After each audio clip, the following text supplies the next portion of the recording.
et bienvenue dans votre émission 1000 questions à la fois. C'est une émission pour accompagner vos enfants et vos adolescents sur le chemin de la foi chrétienne et les aider à répondre à toutes leurs interrogations sur Dieu, sur la foi chrétienne, sur l'Église, sur le sens de l'existence. Aujourd'hui, nous prenons une question d'Adèle. Adèle demande: comment savoir si on a la foi ou pas? Nous retrouvons Adèle ainsi que ses camarades d'aumônerie dans le premier reportage de cette émission. Dans l'immédiat, j'accueille avec beaucoup de plaisir Véronique Lemoine-Cordier. Bonjour Véronique. Bonjour Véronique. Vous êtes psychologue pour enfants et adolescents. Et puis j'accueille également avec beaucoup de plaisir le père Henri de Villefranche. Bonjour. Bonjour Henri, ça va? Tout bien. Oui, vous êtes bibliste et cette question, donc la première question s'adresse à vous. Quel est le mot que la Bible emploie pour parler de la foi? C'est un mot qui est connu de tous les chrétiens puisque c'est Amen. Oui, c'est un mot hébreu. C'est un mot hébreu, Emouna. La racine, il y a des voyelles qui changent, mais les consonnes ne changent pas. Et une racine qui veut dire être solide. Alors, quand on dit Amen, ça veut dire j'ai la foi? Oui, ça veut dire ça tient bien. J'y tiens et ça tient. C'est une des façons d'exprimer ce rapport à ce qui nous est révélé. C'est intéressant. Nous retrouvons donc maintenant Adèle et ses camarades d'aumônerie derrière la caméra de Philippe Mouret. Ils répondent à la question: comment savoir si j'ai la foi? Regardez. On voit que quelqu'un a la foi quand, quand quelqu'un va à l'église, qui prie et tout. Enfin, ça veut dire qu'il a la foi parce qu'on va pas à l'église comme ça pour rigoler. Enfin, je sais pas. Je pense que avoir la foi, ça veut pas forcément dire aller à l'église, parce que prier, on peut le faire n'importe où, mais il faut prier, tout simplement. Pour moi, la foi, ça signifie être fidèle à Dieu, Jésus et ses disciples. Avoir la foi, c'est croire déjà à la résurrection après la mort, le fait que il y a un paradis, on va retrouver Dieu. C'est avoir confiance en Dieu. Pour savoir si on a la foi, je pense que tout d'abord, on le sait au fond de soi. Et lorsqu'on prie, lorsqu'on parle, il faut y croire. Pour moi, avoir la foi, on le sait pas, on le ressent. Déjà, quand on prie, par exemple, on ressent que Dieu, il nous écoute, qu'il est là. On a la foi à partir du moment où on sait qu'il y a quelqu'un au-dessus de nous et on a confiance en lui. Quels sont les signes que Dieu nous donne pour nous aider à croire? Je sais pas si c'est vraiment les signes de Dieu, mais tous les rassemblements comme le frat ou les camps d'aumônerie, ça donne vraiment envie de croire. Le fait qu'on vienne à l'aumônerie et qu'on connaisse d'autres chrétiens, je pense que ça nous aide à plus croire. Avec les miracles, je trouve que c'est vraiment un signe, c'est qu'il y a vraiment quelqu'un. Avoir la foi, est-ce une affaire de cœur ou de raison? Avoir la foi, ça signifie croire en l'histoire de Dieu, de Jésus, croire en ce qu'il fait et vraiment comprendre. Moi, je pense qu'il faut pas tout savoir sur Dieu pour avoir la foi. Parce qu'on n'a pas forcément besoin de savoir tout ce qu'il a fait, d'avoir lu la Bible en entier pour croire qu'il y a un Dieu. Avoir la foi, pour moi, c'est plus une affaire de cœur, parce que comme on sait qu'il nous aime, je pense aussi que c'est réciproque. Quels sont les fruits de la foi? Grâce à la foi, les personnes sont plus fortes. Vu que j'ai la foi, lorsque je suis triste, j'ai quelque chose à me raccrocher et ça me donne confiance. Je sais qu'il y a toujours quelqu'un derrière moi. On voit quelqu'un à la fois, par exemple, quand il prie, parce que on sent que, vraiment, il est bien. Quelles sont vos grandes questions? Mais comment savoir vraiment si on a la foi ou pas? Si on a des doutes sur notre foi, on doit faire quoi? Comment on fait pour aider quelqu'un quand on sent qu'il a besoin de Dieu? Merci les jeunes pour vos réactions qui sont toujours un beau témoignage. Des réactions? Véronique? Je trouve que c'est très riche et il y a beaucoup de belles choses et de choses justes qui sont dites par tous ces jeunes. Oui. Exemple? Eh bien, quand je crois que c'est Jason qui parle de fidélité, oui, de confiance, voilà, ils ont bien compris qu'il y avait tout le problème de est-ce que c'est le cœur, est-ce que c'est la raison, voilà, c'est pas aussi simple que ça effectivement, c'est tout à la fois. Enfin, on en reparlera, je pense, mais je trouve qu'il y a beaucoup de choses très très justes. Henri? Oui, tous les éléments y sont. Petit à petit vient l'élément relationnel. Au départ, ça part je, et puis finalement, ça s'ouvre sur je avec quelqu'un. Voilà, on croit en quelqu'un. Ça, c'est très important.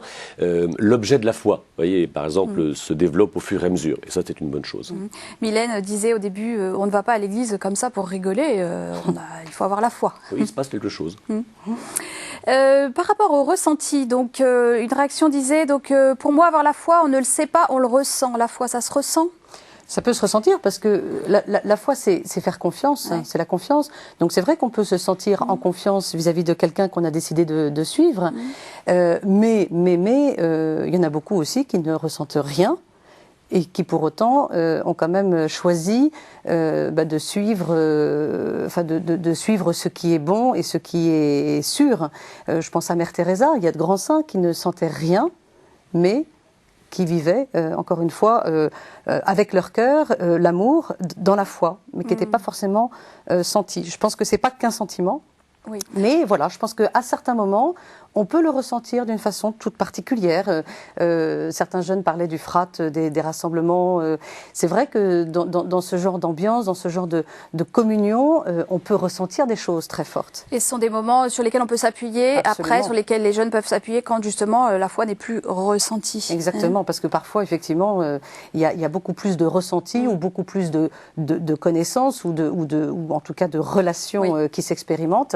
Et je pense que c'est très important qu'il y ait ces choses-là pour ancrer ces jeunes et les inviter à aller plus en profondeur par la connaissance, par pas mal de choses. Et on va en parler. C'est quoi la foi, Henri? Est-ce que c'est ressentir une présence, pas uniquement dans la Bible notamment? Il y a plusieurs aspects qu'il faut, je crois, distinguer. Oui, quand on parle de l'aspect du cœur, je crois que ça correspond d'abord à l'aspect don de Dieu. Vous voyez, la foi connote d'abord quelque chose d'invisible, d'insaisissable. En un sens, on l'a ou on ne l'a pas, c'est-à-dire que c'est un don de Dieu. Alors, Dieu le donne ou ne le donne pas, on l'accueille ou on ne l'accueille pas, mais il y a une dimension donc d'attachement à Dieu que l'on ne contrôle pas. Voyez. Alors, après, il y a la manière dont on va accueillir, dont on va consentir, voyez, à ce que Dieu va nous dire. Alors, il y a tout un travail quand même, de l'intelligence et de la volonté. Je ne vais pas croire n'importe quoi. Ils ont parlé de signes, par exemple. Oui, un signe, il faut le décrypter. Donc ça, c'est un travail. Un demande très très bien d'ailleurs. Oui, alors quand on n'a plus la foi, qu'est-ce qu'on fait? Quand on ne sent plus, qu'est-ce qu'on fait? Là, il y a un travail à faire. Voyez, et notamment le travail des signes. On ne croit pas n'importe quoi. Et il y a donc toute une culture de la foi. Et puis alors, il y a une volonté aussi. C'est pas simplement je crois ou je ne crois pas, ou j'ai la foi, j'ai pas la foi. Est-ce que je veux croire ou pas? Alors c'est là où, par exemple, lorsque nous avons des genre Sainte Thérèse de l'Enfant Jésus ou Mère Teresa, pour qui la foi n'est pas facile, il reste, et c'est fondamental, une volonté d'adhésion. Je veux croire parce que j'ai vraiment vécu quelque chose de fort avec Dieu, et ça, j'y tiens. Et on a vu que le mot « je crois » dans la Bible, ça veut dire aussi « j'y tiens ». J'y tiens comme quelque chose de solide pour ma vie. C'est mon trésor, et ça, je ne le perds pas. Il y a encore une autre dimension qu'il faut bien évaluer, et là aussi, ça apparaît, même si on ne sait pas forcément, même si les enfants ne savent pas, les jeunes ne savent pas forcément pourquoi, c'est la dimension communautaire. La foi, c'est aussi le don de l'Église tout entière. Alors ils en parlent parce qu'ils parlent de ces rassemblements comme le frat ou de l'aumônerie. Mais c'est pas simplement quelque chose, on va dire un rassemblement sociologique. Voyez, il y a une dimension ecclésiale. Le frat, l'aumônerie, c'est un rassemblement d'Église. Et la foi, dans la religion catholique, la foi, c'est d'abord la foi de l'Église. On n'est pas simplement des individus juxtaposés. Voyez, nous formons un corps. Et ce corps a la foi.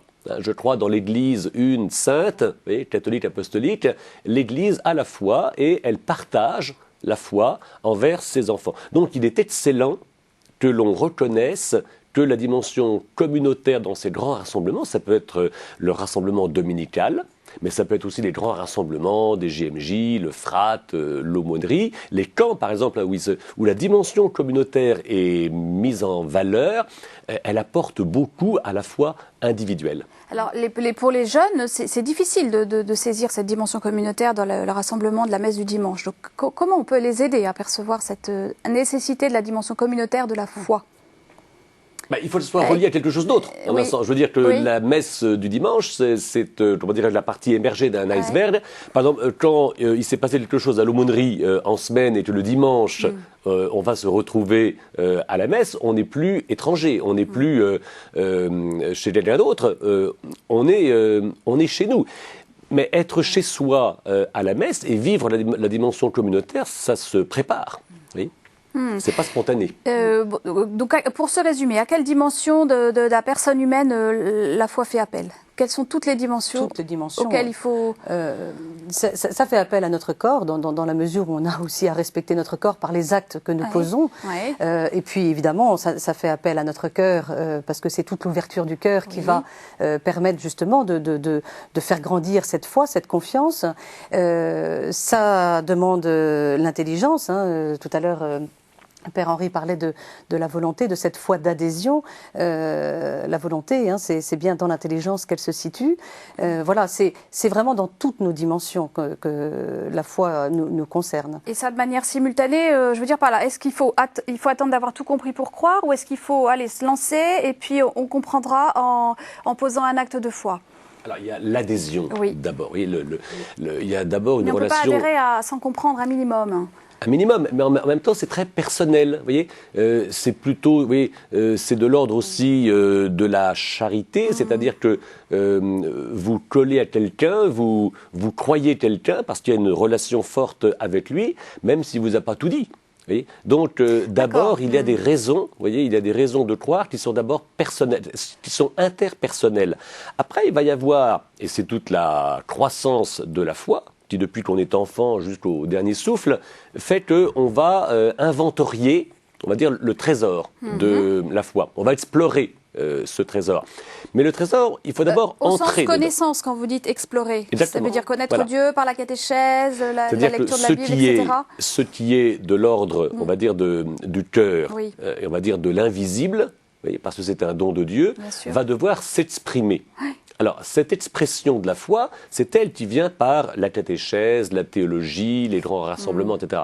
Et là, ça fait se développer de manière personnelle un don qui vient de Dieu et qui nous raccroche à Dieu. Mais il s'agit d'être conscient de ce don de Dieu. Parce qu'il a une dimension inconsciente, vous voyez, dans la psychologie des profondeurs, si j'ose dire, vous voyez, un attachement. Quand je parle d'un trésor, voyez, pourquoi telle idée est un trésor ? Pourquoi croire que, par exemple, Jésus est présent dans l'Eucharistie, voyez, c'est un trésor. Imaginons qu'il n'y ait pas ça. Voyez, la vie en serait profondément perturbée. Voyez, une présence. Oui, c'est important pour un jeune ou pour un non-jeune, pour un vieux. Voyez, l'idée d'une présence. Que Dieu donne des signes, que Dieu existe, donne des signes de sa présence. C'est très précieux. Ça, on y tient comme à la prunelle de son œil. On va maintenant parler de ces signes. À quoi voit-on que quelqu'un a la foi ? Quand on veut présenter, par exemple, un témoin de foi en aumônerie ou en catéchèse, sur quoi on va s'appuyer pour dire, tiens, lui, il a la foi, voilà, sur ces signes-là, vous pouvez vous appuyer. À quoi voit-on que quelqu'un a la foi ? Je pense que c'est surtout par les actes que cette personne peut poser, et des actes d'amour, alors qu'ils peuvent se décliner sur plein de choses différentes. Les jeunes disaient, oui, on a la foi si on va à la messe, si on prie, etc. Ouais. C'est une forme déjà de foi, c'est sûr, mais c'est pas suffisant si ça n'est pas après concrétisé par des actes très, très, pas forcément visibles, mais en tout cas qui rayonnent par l'amour que ça peut déployer autour de soi. Donc la foi se voit à ses fruits. Voilà, l'arbre se juge à ses fruits, tout le monde comprend ça. Il y a une paix et une harmonie qui tient précisément à la dimension relationnelle qui arrive à s'épanouir. Voyez, je crois que toute personne humaine, par son humanité justement, tend à établir des relations avec autrui.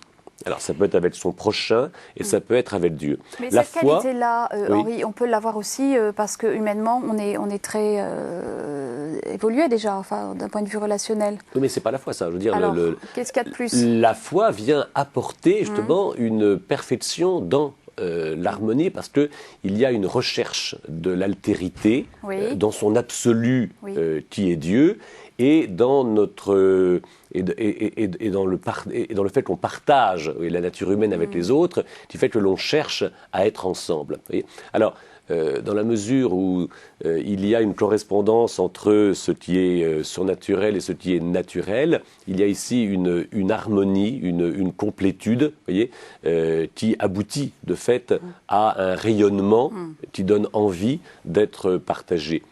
Les croyants, la manière d'être ensemble, c'est pas facile d'être ensemble. Et regardez par exemple comment l'être ensemble dans un rassemblement dominical a très peu d'équivalent dans le domaine sociologique contemporain. Des jeunes, des vieux, des intelligents, des moins cultivés, de toutes les couleurs, de toutes les langues. Vous voyez, tout le monde arrive à se rassembler. Et qu'est-ce qui arrive à faire ça ? Alors, on va en parler après, et notamment avec les rencontres de Jésus, quand il fait naître la foi chez ceux qu'il rencontre. En attendant, on va regarder notre reportage biblique. Qu'est-ce que la foi? Quels fruits produit-elle? Regardez.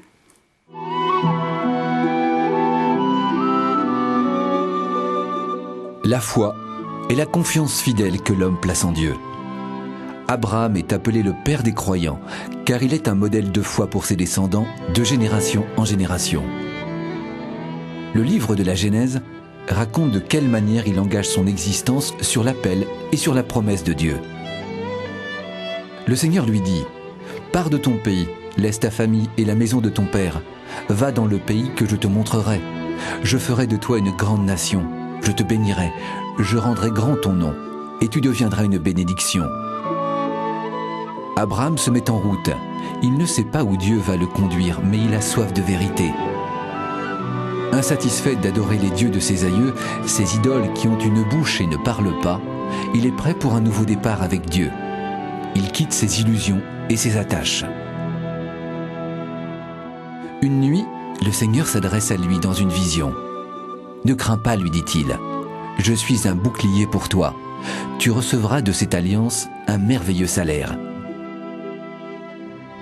« Mon Seigneur Dieu, qu'est-ce que tu vas me donner ?» interroge Abraham. « Je suis sans enfant. Tu ne m'as pas donné de descendance, et c'est un de mes serviteurs qui sera mon héritier. » Mais le Seigneur lui répond, « Ce n'est pas lui qui sera ton héritier, mais quelqu'un de ton sang. » Puis il le fait sortir en disant, « Regarde le ciel et compte les étoiles, si tu peux. Ta descendance sera aussi nombreuse. » Abraham a foi dans le Seigneur. En retour, il reçoit plus qu'il ne peut espérer. Ainsi, poser un acte de foi, c'est à la manière d'Abraham, ouvrir la porte à Dieu qui ne demande qu'à se faire connaître, mais ne s'impose jamais. C'est marcher et demeurer avec lui. Dans l'Évangile, par ses paroles, ses gestes et ses nombreux miracles, Jésus multiplie les signes pour faire grandir la foi de ses disciples. La foi est une invitation, une adhésion qui oriente la vie. C'est une affaire de cœur et de raison. Comme saint Paul l'a écrit aux Galates, nous pouvons reconnaître la foi aux fruits qu'elle produit chez celui qui en est rempli. Amour, joie, paix, patience, bonté, bienveillance, humilité et maîtrise de soi. L'exemple de la vie des saints, leur rayonnement et leur vraie joie sont plus convaincants que tous les arguments en faveur de Dieu. Interprétés avec les yeux du cœur, ils renforcent la foi. Un reportage que vous pouvez voir, revoir, télécharger en vous rendant sur le site internet de Keteo, rubrique 1000 questions à la fois.